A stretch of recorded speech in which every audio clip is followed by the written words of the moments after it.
Ya estamos de regreso y mire, el abogado y empresario conservador Abelardo del Espriella, respaldado por el presidente Donald Trump y sin experiencia previa en cargos públicos, se declaró victorioso en la reñida segunda vuelta presidencial de Colombia. Con casi el 100% de los votos contados, obtuvo 49,7% frente al 48,7% del candidato progresista Iván Cepeda, aliado del saliente Gustavo Petro. Él, quien ya habló con Trump, prometió reformas económicas, mano dura contra el crimen y una mayor cooperación con Estados Unidos. El rival de izquierda ha anunciado que impugnará los resultados, pero el conteo preliminar muestra un claro viraje a la derecha en la región. Vamos a escucharlo. Y quiero en este momento especialmente dirigirme a aquellos que no votaron por José Manuel y por mí. Quiero decirles algo desde lo más profundo de mi alma.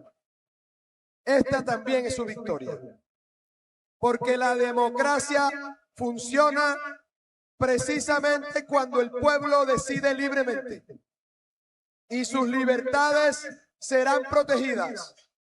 Sus derechos, aun cuando no hayan votado por mí, serán respetados. Sus opiniones serán escuchadas. Jamás tendrán que temer por pensar distinto. Mi propósito será ganarme su confianza con resultados, no con discursos, con hechos y obras, no con promesas, con coherencia y no con excusas. Marco Frieri, analista político, me acompaña para hablar sobre este asunto. Marco, bienvenido. Muchísimas gracias por acompañarnos aquí en RAP Noticias. Y por supuesto que mi primera pregunta va a ser: ¿cómo ves esta victoria de Espriella en Colombia? Muchos dicen que es el candidato de la coherencia, ¿no? Y en especial puse este clip de su discurso porque le habla a las personas que no votaron por él y dice que también van a formar parte de lo que es su proyecto de gobierno. Bienvenido, Marco. Gracias por tenerme. Primero que todo, esta es la elección más reñida desde que Colombia instauró la Constitución del 91, que nos dio este sistema electoral. Menos de un punto de diferencia, una campaña muy polarizada por ambos lados, pero sin duda, con el discurso de Abelardo de la Espriella, ayer nos demostró que ya esa página de la polarización él la quiere pasar y dio, creo que, un discurso de, por decirlo, ya de gobernante, de buscando la unificación de Colombia después de una elección donde se dijeron muchas cosas y hay que recordar que también fue una campaña violenta donde hace un año perdimos a un candidato presidencial por un asesinato, así que esto fue una campaña muy marcada por la violencia política de manera verbal como también en esa acción.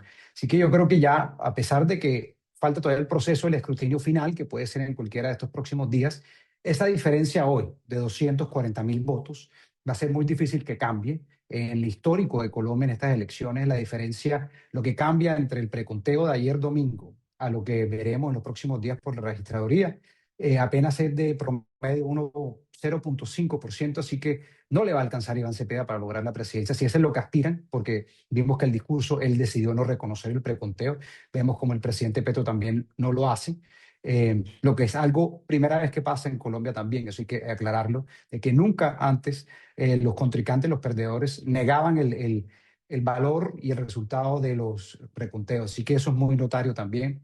Pero sin duda es una candidatura que apela a una cosa creo que muy sencilla. Colombia viene quejándose del tema de seguridad. La inseguridad en el país ha crecido significativamente en los últimos 4 años. Más de la mitad de los municipios tienen hoy presencia de grupos armados ilegales y eso es lo que llevó a mucha gente a que votara por hoy el abogado Abelardo de la Espriella. Y justamente esa era mi pregunta. ¿Cuál crees que va a ser el primer objetivo de Abelardo de la Espriella? La guerrilla, la economía, el crimen. Sabemos que hay muchas cosas por hacer de la gestión de Gustavo Petro. Ya me dirás tú si terrible o no. Pero ¿qué crees que es lo primero en lo que él va a enfocarse? Pero lo principal es la seguridad. Bien dijo, el país retrocedió 2, 3 décadas en progreso de seguridad desde el gobierno de Álvaro Uribe al principio de este siglo. Hemos vuelto a ver extorsión, hemos vuelto a ver secuestro, hemos vuelto a ver grupos armados tomándose controles de varias de los municipios rurales del país. Vemos un tema de extorsión grandísimo en las ciudades que no permite que progrese la economía. Así que yo creo que el objetivo principal es demostrar éxitos rápidos en seguridad, que eso es lo que pide el pueblo colombiano, porque eso también, si hay seguridad, obviamente eso conlleva progreso en el tema económico. Si se logra contrarrestar a estos grupos armados que están también involucrados en las ciudades, torsionando negocios, también veremos progreso en ese lado. La economía depende de quién lo diga, de quién lo vea, pero habrá grupos sociales del país que dirán que el incremento de sueldo les benefició, que los subsidios les benefició, pero la realidad macro del país es que hoy Colombia es un país mucho más endeudado con intereses mucho más altos, con una burocracia muy grande, lo que no le va a permitir al país progresar. Entonces, también en ese aspecto, Abelardo tiene que concentrarse en cómo reducir el gasto público para que la economía privada florezca. Pero sin duda, primero seguridad, y si hay progreso en seguridad, yo creo que hay progreso después en lo económico, y algo que marcar es las relaciones internacionales. Debajo de Gustavo Petro hemos tenido problemas, sea con nuestro aliado Estados Unidos, por diferencia entre los presidentes, con otros países alrededor del mundo. Yo creo que eso también es importante porque si Colombia logra recuperar esa imagen ante el mundo, va a haber cierto interés y se volverá más atractivo el país para la inversión.